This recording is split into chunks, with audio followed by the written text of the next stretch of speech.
Assalamualaikum warahmatullahi wabarakatuh. Tausiah duha kali ini Ibu akan menyampaikan materi tentang seorang muslim terhadap dirinya.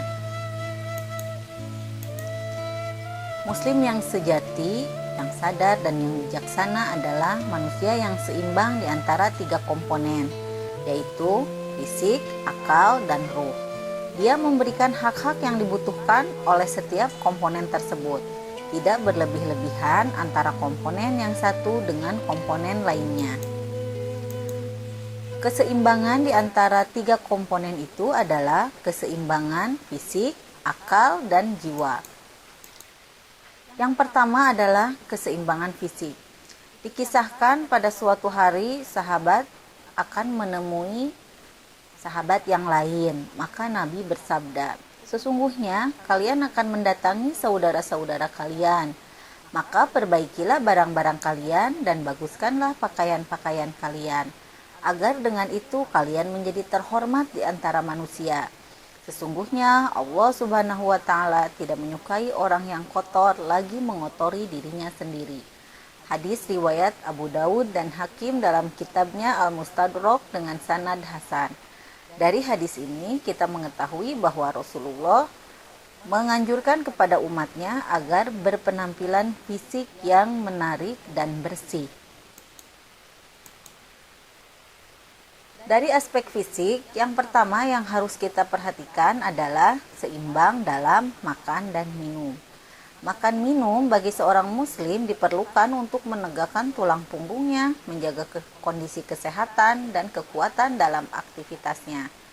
Allah Subhanahu wa Ta'ala berfirman dalam Quran surat Al-A'raf ayat 31 yang artinya, "Lalu makan dan minumlah dan jangan berlebih-lebihan. Sesungguhnya Allah tidak suka terhadap orang yang berlebih-lebihan." Dari ayat ini maka kita tahu makan dan minumlah secukupnya dan hindari perilaku berlebih-lebihan. Yang kedua adalah membiasakan berolahraga. Ada 2 hadis yang menganjurkan bahwa kita harus memperhatikan hak-hak tubuh kita. Dan sungguh atas badan kamu ada hak-hak yang wajib dipenuhi, maka penuhilah haknya. Dan hadis yang kedua, mukmin yang kuat lebih baik dan lebih disukai oleh Allah Subhanahu wa Ta'ala daripada mukmin yang lemah. Untuk menambah kesehatan fisiknya, seorang muslim harus membiasakan berolahraga sesuai dengan kemampuan badannya. Olahraga mampu mencegah berbagai penyakit dan menambah semangat dalam beraktivitas. Olahraga yang disunahkan oleh Nabi adalah berenang, memanah, dan berkuda. Adapun kalau kita belum berkesempatan melakukan ketiga olahraga tersebut, maka kita bisa melakukan olahraga apa saja sesuai dengan kemampuan kita. Yang ketiga adalah bersih badan dan pakaian. Seorang muslim harus menjaga kebersihan dirinya dengan melakukan mandi, menggosok gigi, menghindari bau mulut, merapihkan rambutnya, memotong kuku, memakai wewangian. Begitupun dengan kebersihan pakaian, harus diperhatikan pakaian harus bersih mulai dari pakaian luar sampai ke pakaian dalam. Kaos kaki juga harus bersih, jangan sampai berbau. Diriwayatkan dari Ummul Mukminin Aisyah radhiyallahu anha, sesungguhnya Rasulullah tidaklah berbaring tidur baik siang maupun malam, dan tidaklah bangun dari tidurnya kecuali beliau akan bersiwak sebelum berwudu. Hadis hasan diriwayatkan oleh Imam Ahmad dan Abu Dawud.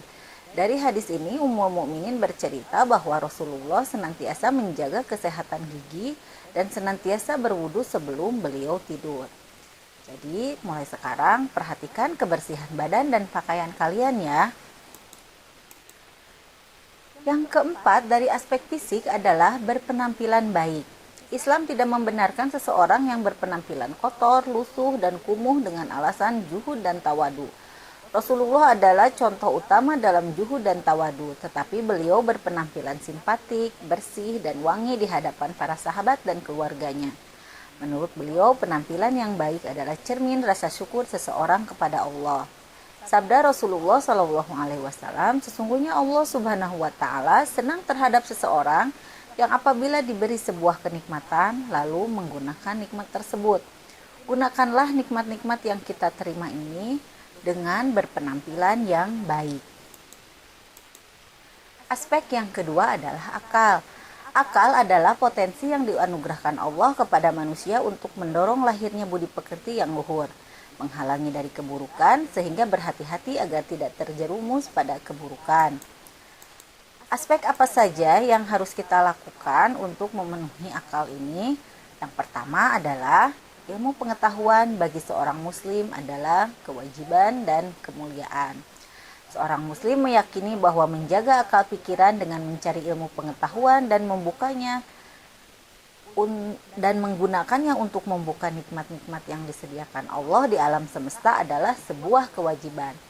Di Quran surat Az-Zumar ayat 9, katakanlah, adakah sama orang-orang yang mengetahui dengan orang-orang yang tidak mengetahui? Sesungguhnya orang yang berakallah yang dapat menerima pelajaran. Jadi, ilmu pengetahuan bagi seorang muslim adalah kewajiban untuk mencarinya dan kemuliaan bagi yang memilikinya. Yang kedua dari aspek akal ini adalah mencari ilmu sepanjang hayat. Di Quran surat Toha ayat 113, yang artinya, ya Tuhanku, tambahkanlah kepadaku ilmu pengetahuan. Dan Rasulullah pun bersabda, mencari ilmu merupakan kewajiban bagi seorang muslim. Nah, kalian saat ini juga di SMPN 3 Cibadak sedang mencari ilmu. Mencari ilmu tidak hanya terbatas di sekolah saja, tetapi di luar juga kalian harus mencari ilmu, karena ilmu-ilmu Allah banyak tersebar di mana-mana. Yang ketiga adalah seorang muslim harus memiliki kemahiran. Kemahiran apa yang wajib dimiliki oleh seorang muslim? Pertama, yang harus dikuasai adalah ilmu Al-Quran, baik itu tahsinnya, tilawahnya, ilmu tajwidnya, dan ilmu tafsirnya. Yang kedua adalah ilmu hadis. Dengan ilmu hadis kita belajar tentang sejarah Rasulullah, para sahabat, para tabi'in, dan ulama muslim. Dan yang ketiga yang harus dimiliki oleh seorang muslim adalah ilmu fikih. Fikih ibadah, muamalah, dan hukum sebagai landasan berpijak. Insya Allah belajarnya kita di sekolah dan di luar sekolah adalah menuju memiliki kemahiran-kemahiran tersebut. Jadi jangan tinggalkan ilmu agama dan jangan bosan untuk mempelajari ilmu agama.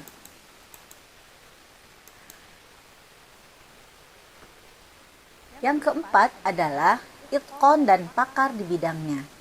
Seorang muslim dengan segala daya dan upaya berusaha menjadi profesional atau itqon dalam bidang yang ia geluti, baik di bidang ilmu syariah dan agama maupun ilmu lainnya seperti teknologi informasi, kedokteran, industri, niaga, arsitektur, desainer, kimia, dan lain-lain.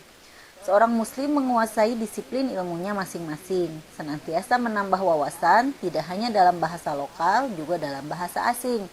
Ia selalu haus ilmu dan tidak mau ketinggalan dengan hal baru yang terjadi dalam disiplin ilmunya. Silahkan pikirkan dari sekarang, kalian mau pakar di bidang apa? Pelajari dari sekarang dan pertahankan supaya kalian bisa menjadi seorang pakar dalam bidang yang kalian geluti. Yang kelima adalah membuka cakrawala wawasan. Profesional hanya dalam bidangnya belumlah cukup. Seorang muslim juga ditantang mengembangkan wawasannya dengan membaca beragam literatur lain di luar spesialisasinya, sehingga ia menjadi berwawasan luas, senantiasa melatih daya pikir, dan memiliki paradigma berpikir yang komprehensif atau menyeluruh. Membuka cakrawala wawasan bisa dengan membaca buku dan berteman dengan komunitas yang positif. Yang keenam adalah menguasai bahasa asing. Diriwayatkan oleh Zaid bin Sabit, sesungguhnya Rasulullah SAW telah berkata kepadanya, wahai Zaid, pelajarilah untukku kitab bahasa Yahudi, karena sesungguhnya demi Allah aku tidak mempercayai orang Yahudi terhadap kitabku Al-Quran. Zaid berkata, maka aku mempelajari bahasa Yahudi.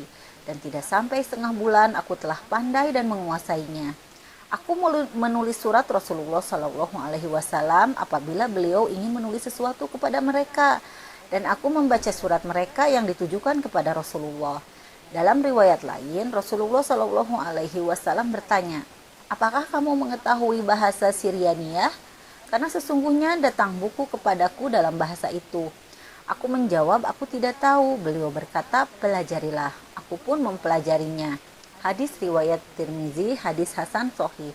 Dari hadis ini, penting bagi seorang muslim untuk mempelajari bahasa asing. Bahasa asing akan dirasakan berguna manakala kita berdakwah kepada orang asing. Aspek yang ketiga adalah jiwa. Seorang muslim tidak akan melupakan pembinaan jiwanya atau ruhnya. Seperti apa seorang muslim membina jiwanya? Yang pertama adalah melembutkan hatinya dengan beribadah. Seorang muslim senantiasa membina dan menjaga kelembutan hatinya dengan beribadah kepada Allah Subhanahu wa taala.